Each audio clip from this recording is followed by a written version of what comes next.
नमस्कार मित्रों, मैं विकास शाक्य एक बार फिर से आप सबका स्वागत करता हूं अपने चैनल पर। और आज हम डिस्कस करने जा रहे हैं सहस्त्र जीवन, जो कि कली हनुमाणी का 7वां अध्याय है, उसका तीसरा भाग।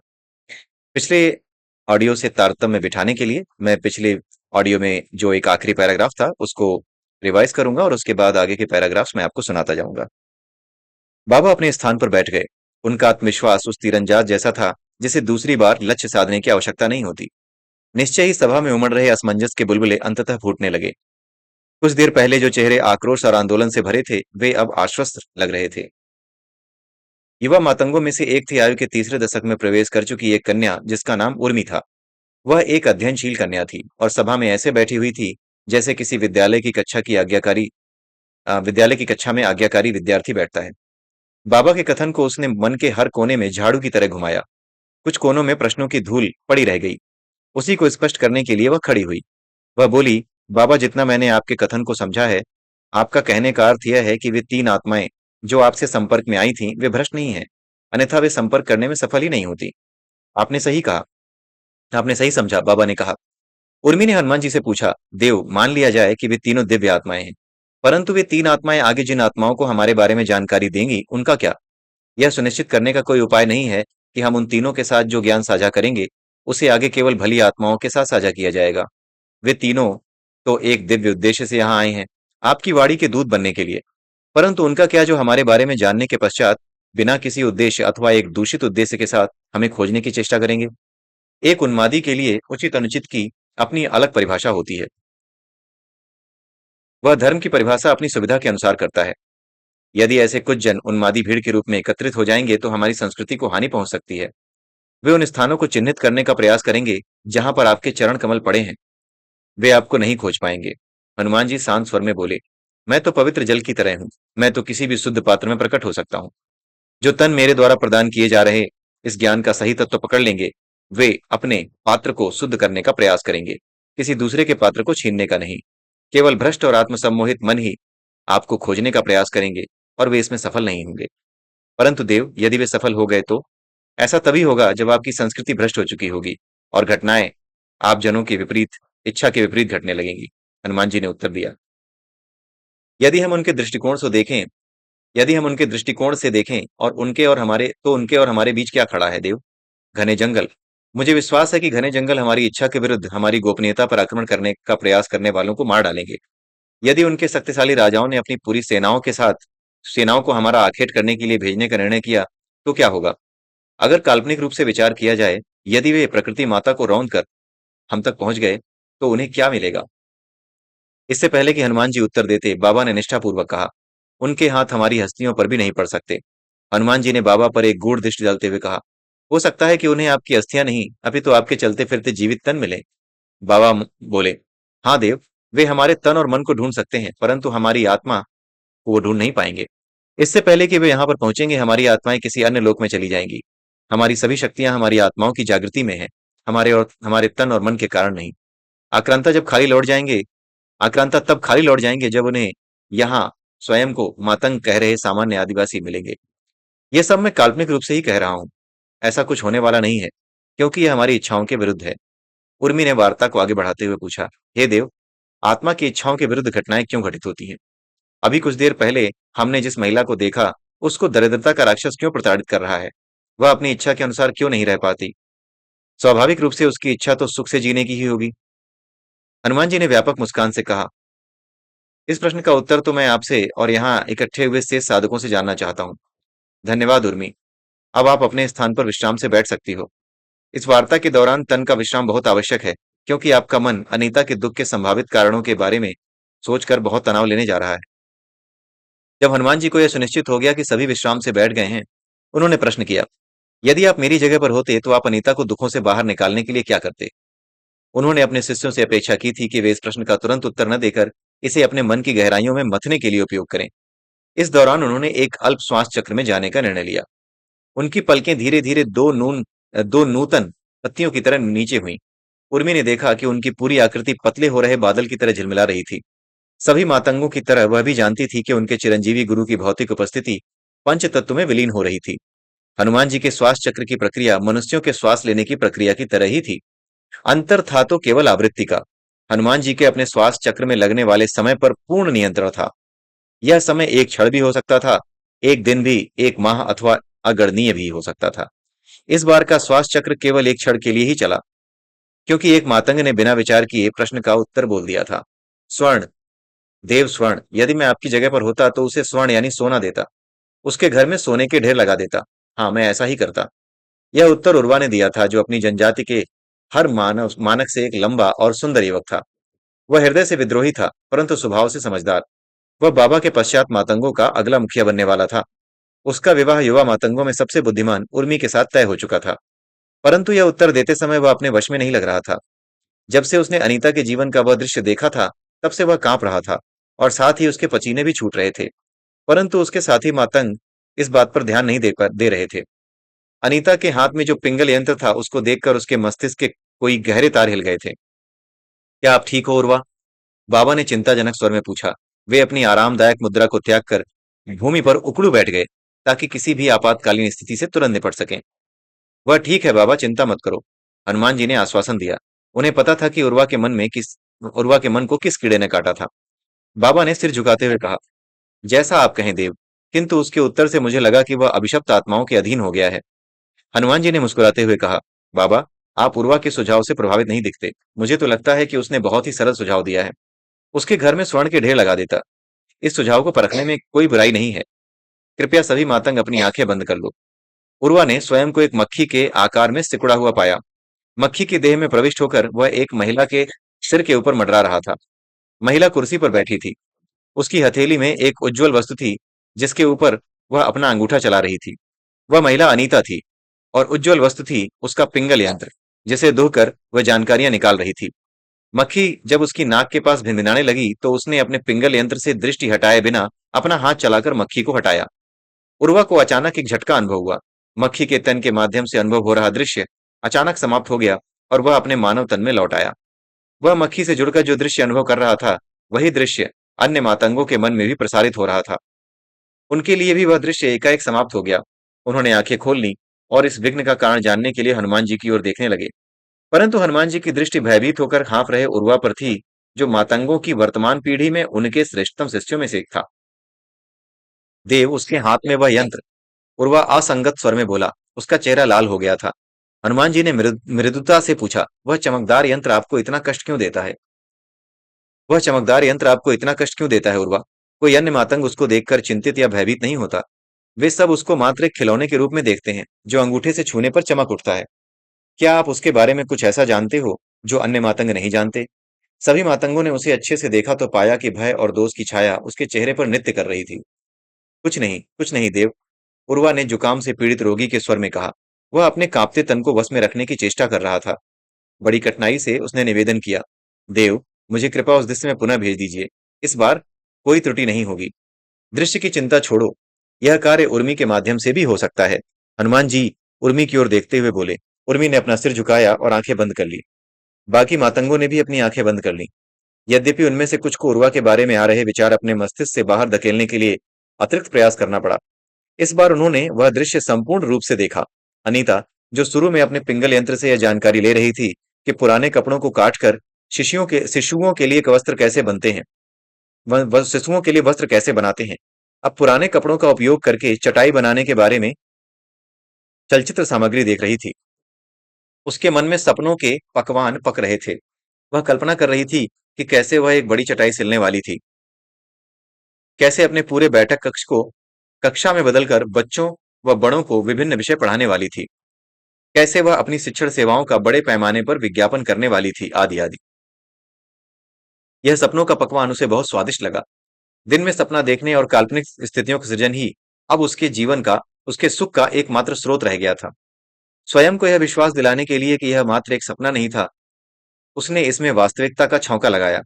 वह अपनी कुर्सी से उठकर अपने घर के भंडार कक्ष में गई और उसका द्वार खोला। द्वार खोलते ही उसे भीतर एक विचित्र गति अनुभव हुई।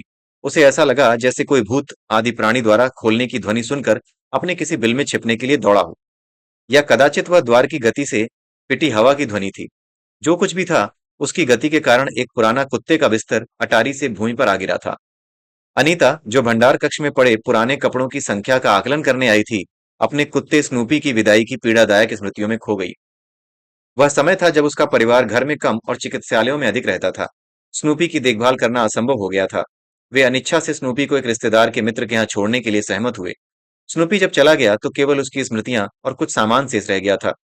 सामान को एकत्र करके उसने कष्टपूर्वक भंडार कक्ष को अटारी में फेंक दिया था।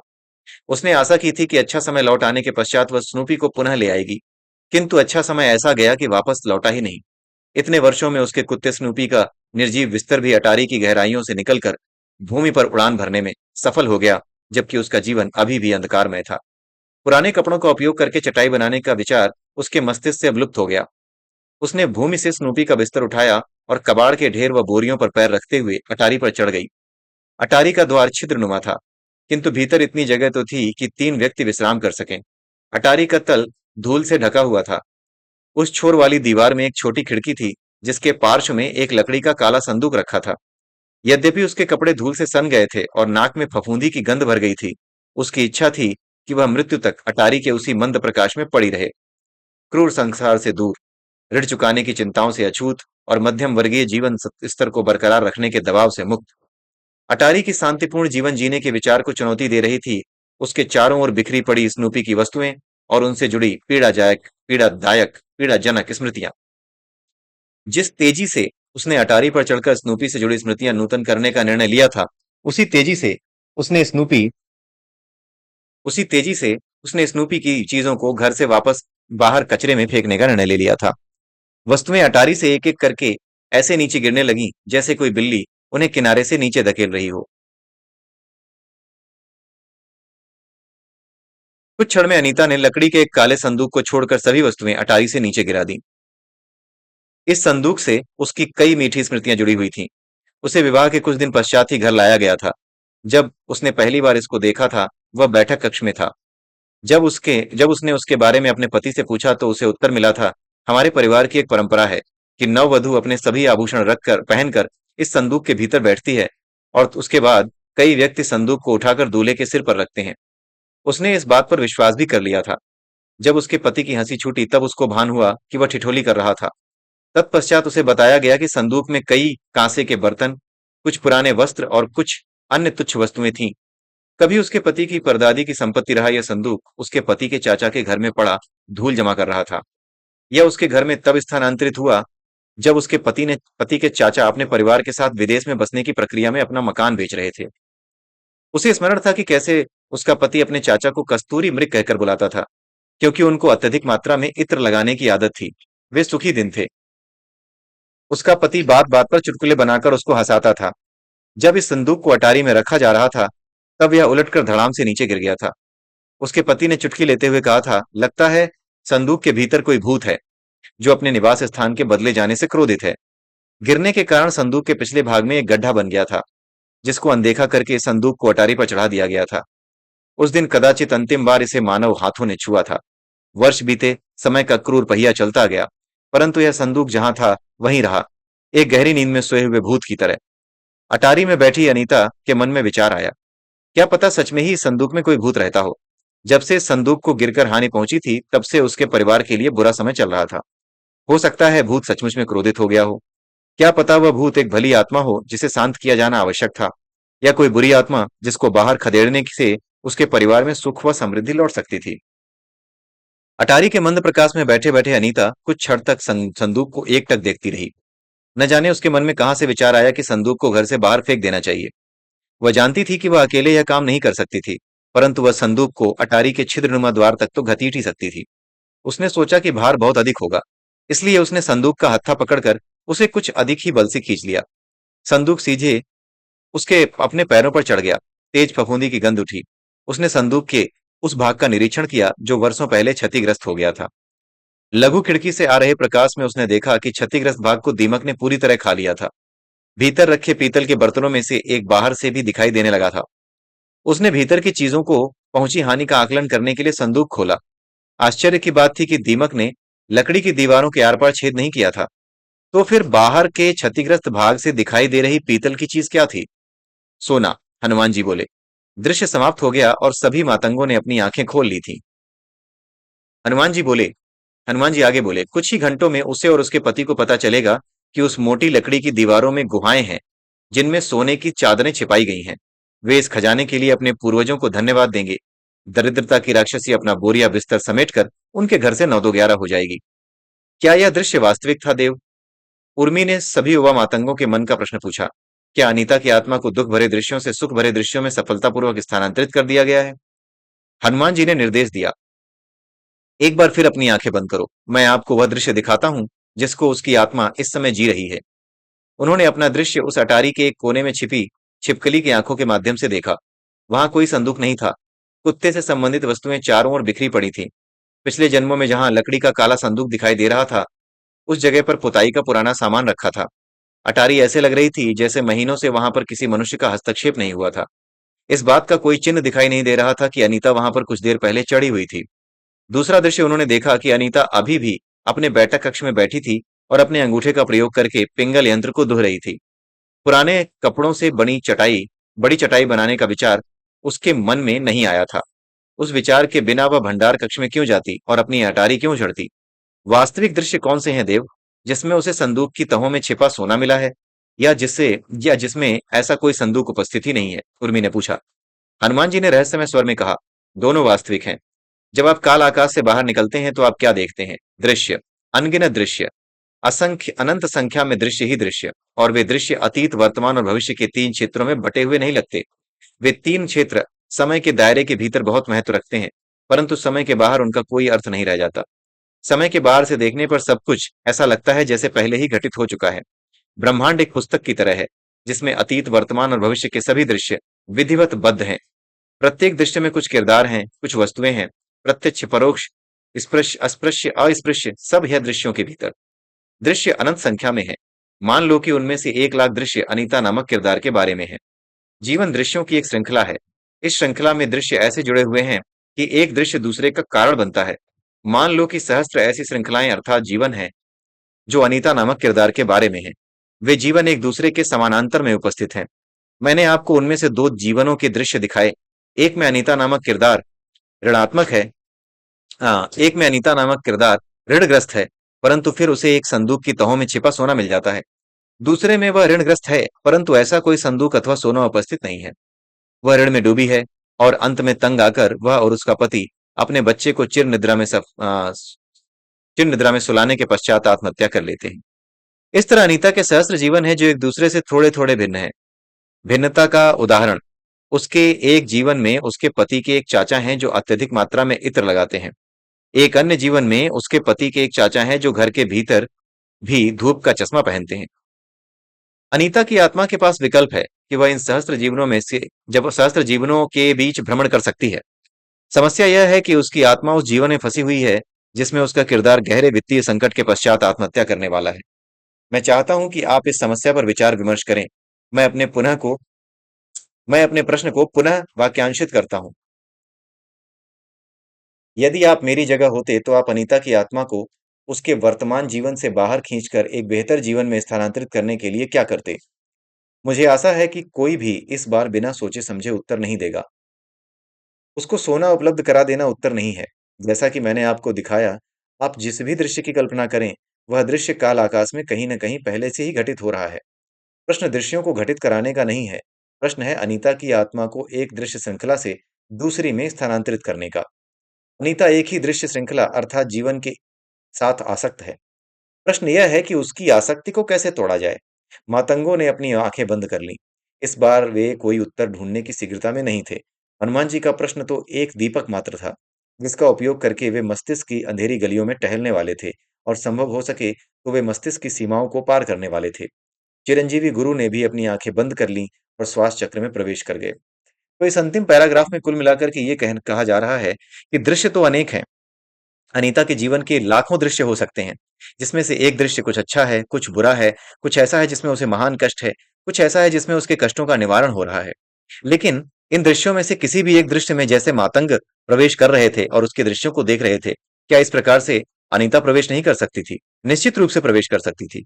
अनीता निश्चित ही किसी भी दृश्य में प्रवेश कर सकती थी, लेकिन वो दृश्यों में प्रवेश करने के लिए स्वतंत्र नहीं थी, क्योंकि वो अभी आसक्त थी। वो एक दृश्य से आसक्त थी।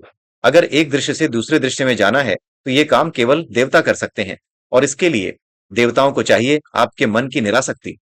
आपका मन निरासक्त होना चाहिए, आपकी आसक्ति किसी भी दृश्य में नहीं होनी चाहिए। आपको सब कुछ रंगमंच पर घटित हो रहे एक नाटक के अतिरिक्त और कुछ महसूस नहीं होना चाहिए, और ये भाव के रूप में होना चाहिए, केवल मान लेने से ऐसा नहीं होगा।